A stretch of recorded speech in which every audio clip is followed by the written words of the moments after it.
El cuidado de tu salud en nuestras manos. Enfermetel, 24 horas. Los cuidados del hospital en la tranquilidad de su hogar. Enfermeras generales, auxiliares y cuidadoras. Servicio a hospitales y domicilio. Más de 20 años nos respaldan. Enfermetel, nosotros cuidamos de ellos. Y ya estamos de regreso, queridos amigos, en este programa en el que estamos recorriendo a través de la televisión el Vaticano para usted. Este es el primer programa, ¿eh?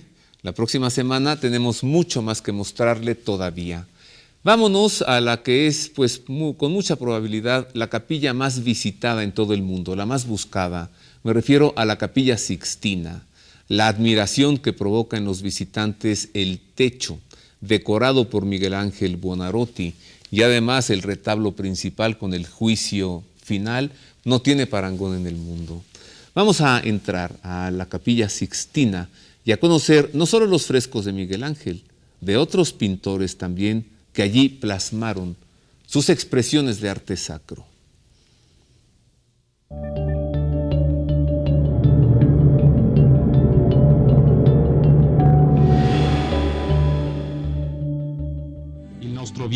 La Capilla Sixtina es el lugar más conocido, el objeto del deseo de cada uno de los 4.600.000 visitantes. Son datos de 2010 de las salas y de los palacios de los papas. Nos guía en este joyero de las maravillas el director de los museos, Antonio Paolucci, que en esta primera parte nos hará descubrir los frescos de las paredes laterales, los llamados de los cuatrocentistas. Fueron realizados a finales del siglo XV por artistas llamados por Sixto IV de la Rovere, el papa que hizo construir en 1477 esta joya del arte, que hoy acoge también los cónclaves para la elección de los pontífices. Lui ha voluto una cappella, questa cappella, la cappella magna, la cappella grande. Él quiso una capilla, esta capilla, la capilla magna, la capilla grande de la Iglesia Católica, y grande lo es, porque tiene casi 40 metros de largo, 14 de ancho y una altura en el culmen de 21 metros. Quería que fuera tan grande porque tenía que reproducir las medidas del templo de Jerusalén, porque este debía ser el nuevo templo, la nueva arca de la definitiva alianza entre Dios y su pueblo. Y el Papa Sixto IV quiso que su arquitecto, que era un toscano, se llamaba Baccio Pontelli, edificase esta capilla exactamente con estas medidas. Y quiso también que aquí dentro se contase la historia de los dos supremos legisladores. Uno es Moisés, el que cogió las tablas de la ley que dio Dios en el monte Sinaí. El otro, naturalmente, es Cristo, el último y definitivo legislador que dio la ley última, el Evangelio. Y entonces Sixto IV llama a los mejores pintores que había entonces en Italia. Eran florentinos y umbros. Se llamaban Ghirlandaio, Perugino, Signorelli, Botticelli. En solo 2 años, es increíble, entre 1481 y 1483, pintan las franjas a mitad de las 2 paredes, en las que se cuentan, por una parte, las historias de Cristo, a la derecha del que entra, de la otra haciendo espejo, una frente a otra, las historias de Moisés. Atención, porque se trata de un reflejo, porque este es precisamente el fundamento de la teología cristiana.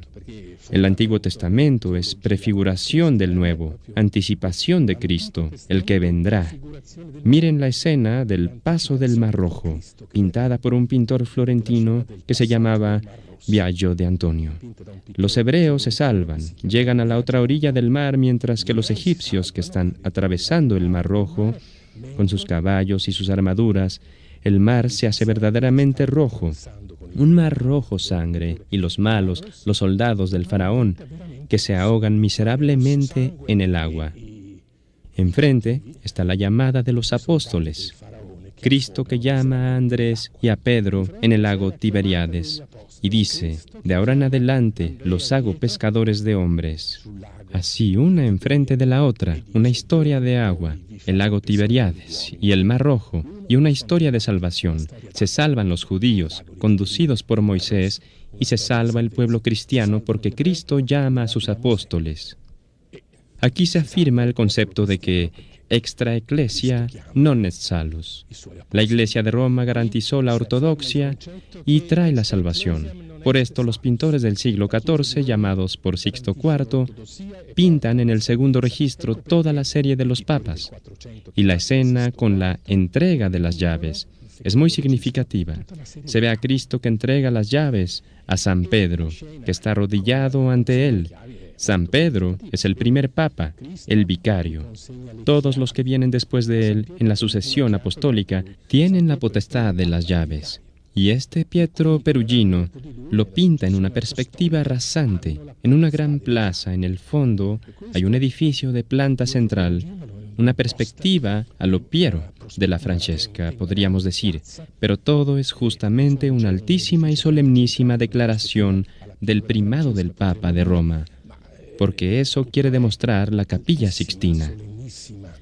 Botticelli pintó 3 recuadros aquí, en la Capilla Sixtina. A mí me interesa especialmente el de las tentaciones de Cristo. Todo se ejecuta siempre en un registro de reflejos simbólicos, porque enfrente, también de Botticelli, están las tentaciones de Moisés. Moisés, que se hace también homicida, que mató a un hombre durante la cautividad en Egipto. Y enfrente están las tentaciones de Cristo, las famosas tentaciones en las que se dice que Cristo fue llevado a la cima de un monte alto, vio a sus pies todos los reinos de la tierra, y el diablo le dice, todo esto es tuyo. Y saben bien cómo termina.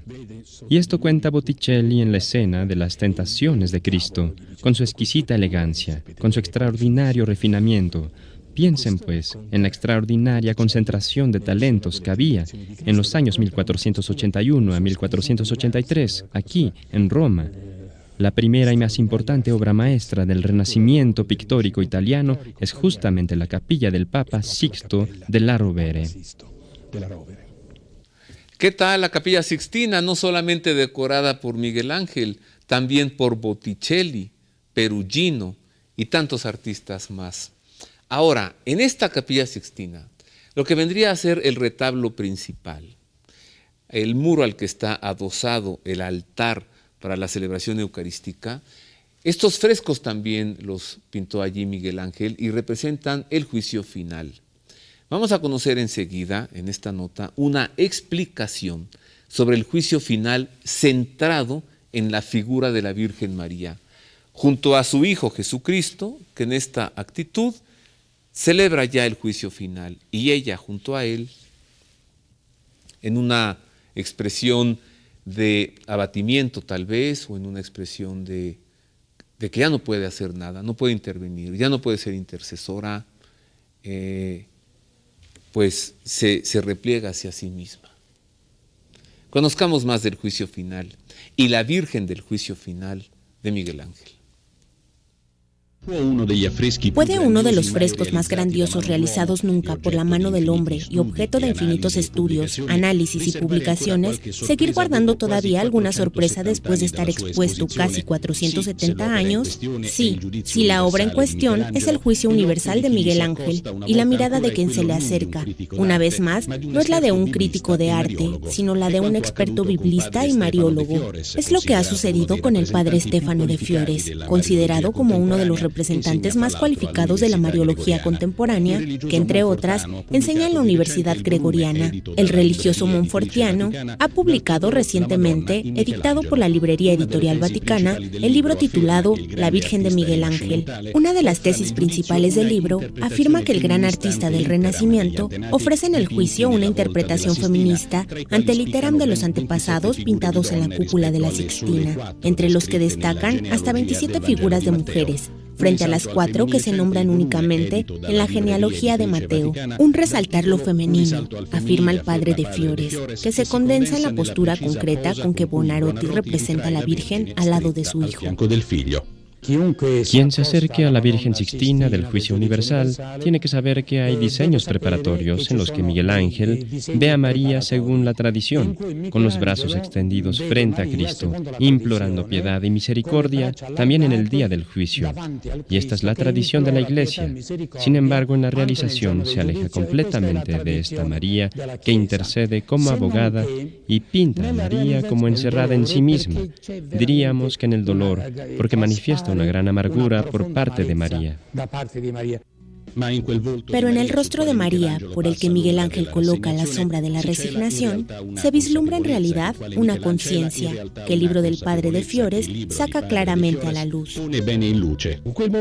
En ese momento termina la historia. Así, igual que San Pedro devuelve las llaves porque la Iglesia ya no tiene ningún papel, ahora que el tiempo se ha acabado, así también la Virgen no va a desarrollar más su papel de Madre de Misericordia. Por esto se abraza resignada a su Hijo, porque sabe que su papel de Madre de Misericordia ha concluido, ha terminado. Este cambio conceptual profundo, que toma vida en los frescos de la Sixtina, se refiere a la Virgen, pero en realidad, explica el Padre de Fiores, tiene su origen en una percepción distinta de la figura de Cristo en Miguel Ángel. Porque la figura de Cristo, como podría imaginarse y se imaginaba antes, la de un Cristo terrible que levanta la mano para golpear como un Júpiter tonante en el juicio final, por contra vemos que la mano toca ya la cabeza y tampoco es Júpiter, sino más bien Apolo, si queremos buscar un modelo clásico, o sea, es el hombre nuevo y no está enfadado, está serio pero no tiene la boca abierta para asustar a los otros, es un Cristo misericordioso.